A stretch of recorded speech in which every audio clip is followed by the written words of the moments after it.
शुरुआत है इस इंडस्ट्री की, डायरेक्ट सेलिंग की हम लोग बातचीत करेंगे। पहले हम डायरेक्ट सेलिंग इंडस्ट्री के बारे में, उसके विजन की थोड़ा बातचीत करें।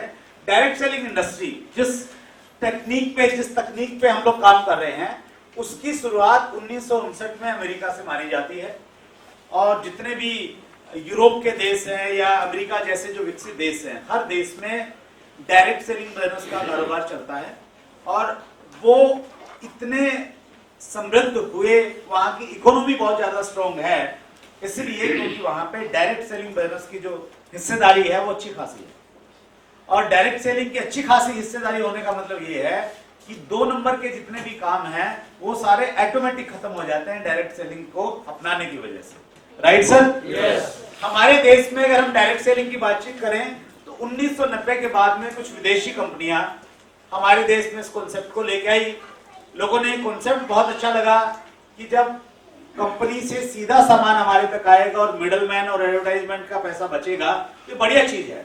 तो लोगों ने कॉन्सेप्ट अच्छा लगा, लेकिन जब उन्होंने मल्टीनेशनल कंपनियों के प्रोडक्ट देखे तो ये पाया कि वो प्रोडक्ट बहुत ज्यादा महंगे थे, कीमत 5-5 गुना ज्यादा थी, 10-10 गुना ज्यादा थी। तो आम व्यक्ति को ये लगा कि जो डायरेक्ट सेलिंग का काम है ये आम लोगों का काम नहीं है, ये अमीर लोगों का काम है, क्योंकि आम आदमी ऐसे प्रोडक्ट खरीद नहीं सकता। तो हमारे देश में एक ऐसी धारणा बनी कि डायरेक्ट सेलिंग मतलब अमीर लोगों का काम। सहमत है मेरी बात से सर? यस। और उसी समय उस धारणा को तोड़ने के लिए कुरुक्षेत्र में भगवान कृष्ण ने कहा था अर्जुन को उपदेश देते हुए, यदा यदा हि धर्मस्य ग्लानिर्भवति भारत अभ्युत्थानम अधर्मस्य तदात्मानं सृजाम्यहम्। कि हे अर्जुन, जब जब धरती पे पाप बढ़ेगा, अधर्म बढ़ेगा, उसको खत्म करने के लिए मैं किसी न किसी रूप में अवतार अवश्य लूंगा। और डायरेक्ट सेलिंग बिजनेस को लेके जब ये धारणा बनी कि ये बिजनेस अमीर लोगों का बिजनेस है, ऐसे ही एक भगवान के भेजे हुए दूत टीसी छावड़ा ने आज से बिजनेस की शुरुआत की।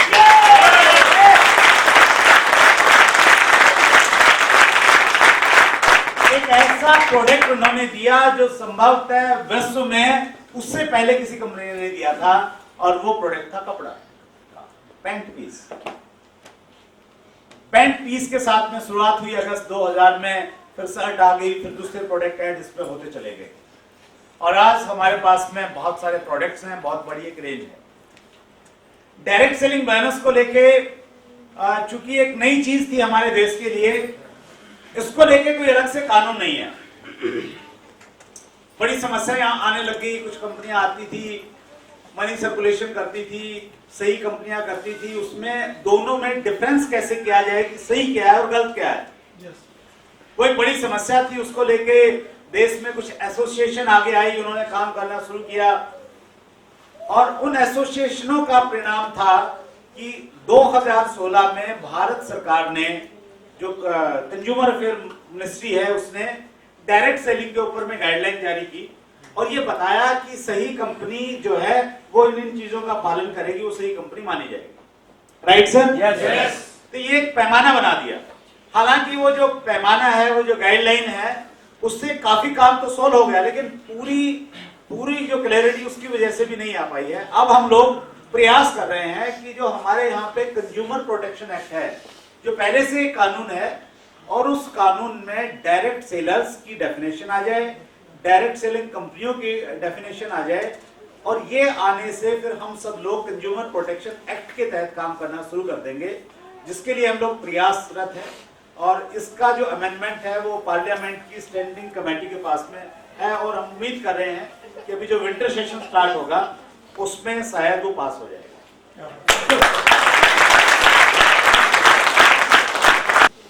उस क्लैरिटी के आने के बाद में जो अच्छी कंपनियां हैं, वो कंपनियां एक बड़ी ताकत के रूप में उभर रही है। इसीलिए मैं ये कहता हूं कि आज 2018 में हम लोग हैं। 2018 में आरसिम बाइनस को आप 2005 और 2010 के चश्मे से मत देखिए। अब परिस्थितियां बदल गई हैं, अब गाइडलाइंस आ गई हैं, अब कानून आने वाला है। इस समय अगर देश में हम मोस्ट एथिकल कंपनी की बातचीत करेंगे, मोस्ट एथिकल लीडरशिप की बातचीत करेंगे, कमिटेड डिस्ट्रीब्यूटर्स की बात करेंगे, तो एक कंपनी का नाम आता है जिसके आप और हम सब डिस्ट्रीब्यूटर हैं, और वो कंपनी कौन सी है? Right sir? देखिए यहां पे एक चीज मैं आपसे ये क्लियर करना चाहता हूं ताकि मैं आगे पॉइंट पे बढ़ूं कि इस समय डायरेक्ट सेलिंग इंडस्ट्री हमारे देश में एक दिशा और एक शेप ले रही है। हमें विजन के साथ इस इंडस्ट्री में आना चाहिए। Right sir? यस। आप सबको मालूम है कि ये इंडस्ट्री एक ऐसी इंडस्ट्री है जो आपको बहुत सारा पैसा देगी, पैसा बहुत सारा, कितना? अनलिमिटेड। हेलो? यस। आपको अगर 5,000 रुपये आ रहा है आज से महीने में आना शुरू हो गया है, आप अगर ये सोचें और अपने आप को ये कहें कि मेरी जो औकात है, मेरी जो हैसियत है वो 5,000 की नहीं है, 5,000 से ज्यादा की है, मुझे 50,000 रुपया महीना चाहिए। किससे कहें? अपने आप से कहें। और आज से बोनस में है तो शायद अगले कुछ महीने में आपके खाते में 50,000 रुपया महीना ट्रांसफर होना शुरू हो जाएगा। आपका 50,000 से काम नहीं चल रहा है। हेलो? आपने अपने आप को अगर ये कह दिया और ये मान लिया कि आप 50,000 के लायक नहीं, आप तो इससे कहीं ज्यादा लायक हैं। आपका लाइफस्टाइल, आपके जो ड्रीम्स हैं, आपकी जो बर्निंग डिजायर है, उसको पूरा करने के लिए कम से कम 5 लाख रुपया महीना चाहिए। अगले कुछ महीनों में आपके खाते में 5 लाख रुपया आना लग जाएगा।